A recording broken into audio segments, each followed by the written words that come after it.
Hey everyone, on 2nd May I did a video regarding top stocks that both FIs and DIs are adding in their portfolio. And the first company that I discussed was Ganesha Ecosphere, a very interesting company that recycles the waste PET bottle to manufacture fiber and yarn that find usage in textile and packaging sector. That time company was trading at a PE ratio of 80, and I clearly mentioned that PE is not a right metric to check the valuation as earnings have reduced in trailing 12 months. Fast forward today, Ganesha Ecosphere share price has jumped nearly 50% from levels of 1100 all the way to 1600.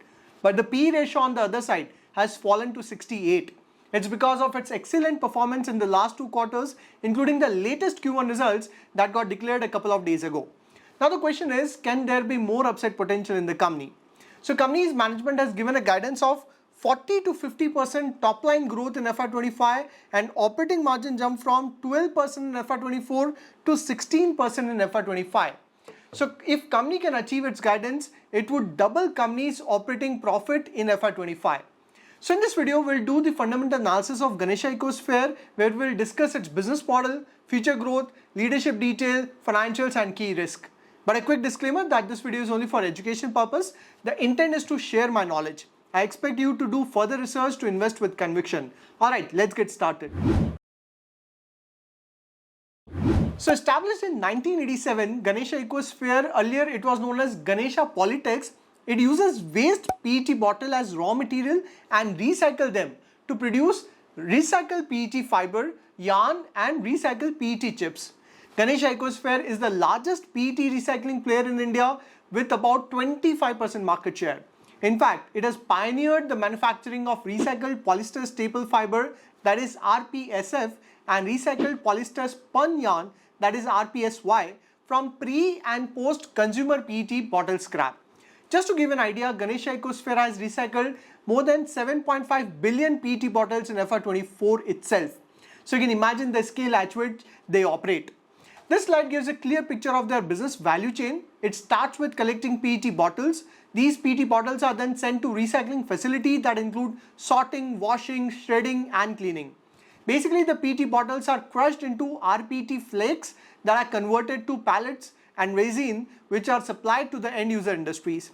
Ganesha Ecosphere has a strong network of more than 250 suppliers that mobilizes around 350 ton of waste every day. Company has more than 400 clients in India as well as globally that include more than 20 countries. Now the question is, what is the usage of rPET fiber and yarn that company produces, and who are the end user for their products? So this slide gives a clear picture about the end user industries. First of all, Ganesha Ecosphere has developed more than 500 product variants. For example, with rPET fiber, company offers solid fiber and dope dyed fiber that find application in spinning and non-woven fabric. So end industry is textile and non-woven fabric. Likewise, its product find usage in stuffing and toys, pillows, etc. So end industry is home furnishing. Then industrial fiber used in technical textile sector. Likewise, there are applications like apparel, flooring, packaging, furniture and so on. Then its rPET spun yarn find application in body warmer, dress material, suiting, shirting and so on. So end industry is mainly textile. This slide shows the manufacturing facility of company spread across India and Nepal with best-in-class certification. Its Warangal facility is the largest with 77,640 ton per annum capacity that also has additional approval for food grade application. Interestingly, Ganesha Ecosphere is consistently improving its offering and adding new value-added products.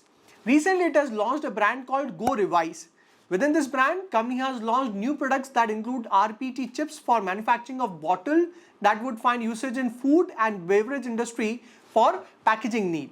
This is bottle-to-bottle recycling where used bottles are recycled to manufacture new bottles.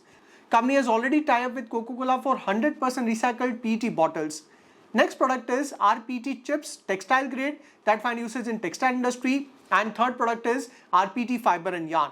In terms of revenue breakup by geography, around 91% of company's business in FY24 was from India and around 9% was from export. I hope you got a good idea of company's business model. Now let us try to understand the growth driver for the company.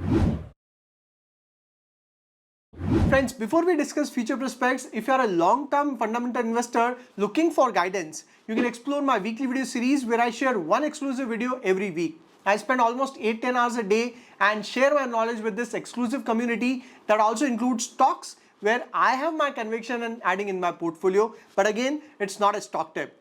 Now, as far as Ganesha Ecosphere future is concerned, sustainability is one of the biggest themes for 21st century. Earlier, recycling was considered a good to have segment, but with increasing pollution and global warming, recycling has become a must have part of our day-to-day life. Even the consumer today appreciate the importance of recycled products, and the manufacturers are consistently adopting recycled material across sectors. For instance, Adidas collaborated with Rohit Sharma to launch a sustainable apparel collection made from plastic waste. Inditex, the parent company of Zara, planned to reduce emission in its value chain by 50% and ensure that 40% fiber used by Inditex brand are sourced from recycling processes by 2030. Coca-Cola has rolled out its beverages in 100% recycled PET in various markets across the world, including India.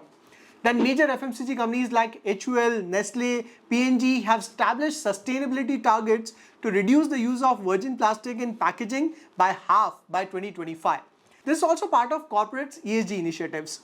Even the Indian government has made regulation around recycling. In June 22, Government of India issued a mandate to use at least 30% recycled content in new PET bottles from 2025, and this percentage is likely to increase over time.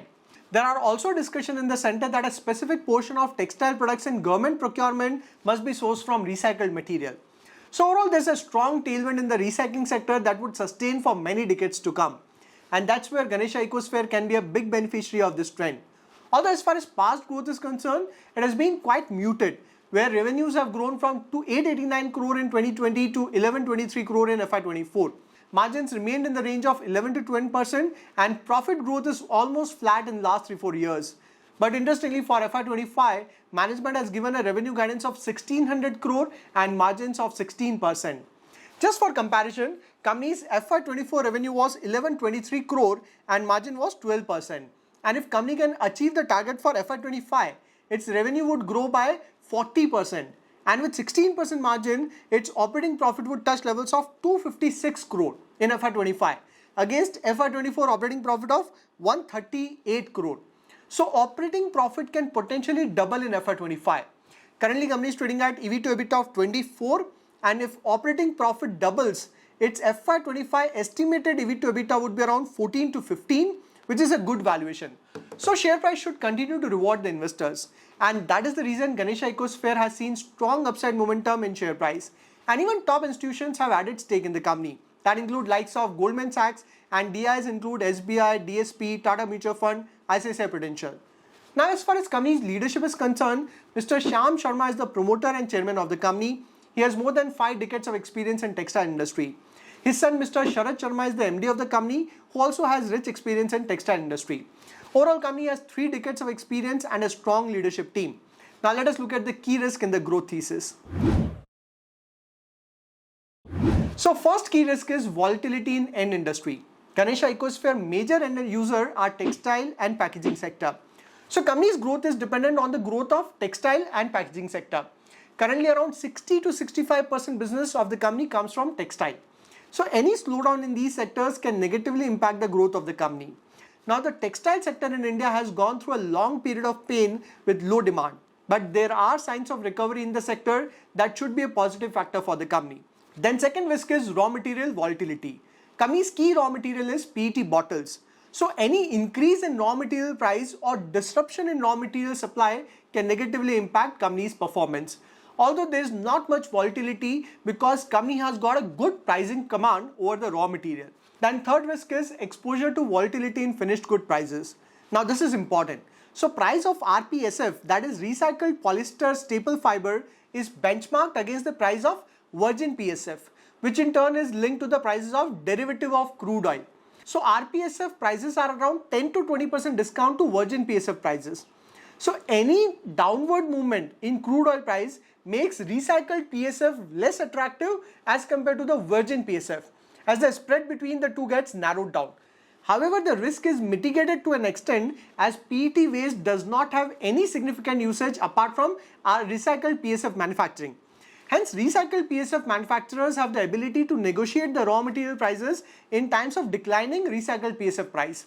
In simple words, if the end product of the company faces pricing pressure, they can negotiate and reduce the price of raw material to compensate for the fall in end product price.